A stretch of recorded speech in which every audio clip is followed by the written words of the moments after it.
नूतन वर्षर ए प्रथम दिन जनाउँछु सबैको अभिनन्दन। नूतन वर्षर ए प्रथम दिन जनाउँछु सबैको अभिनन्दन।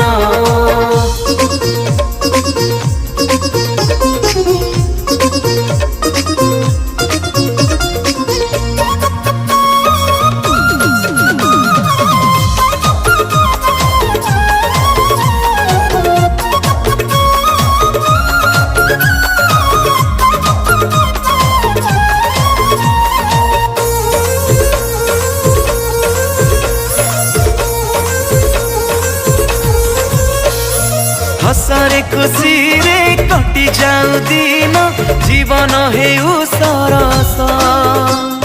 चला पथे फूल फुटी फुटी जाऊ उज्जवल हेउ भविष्य।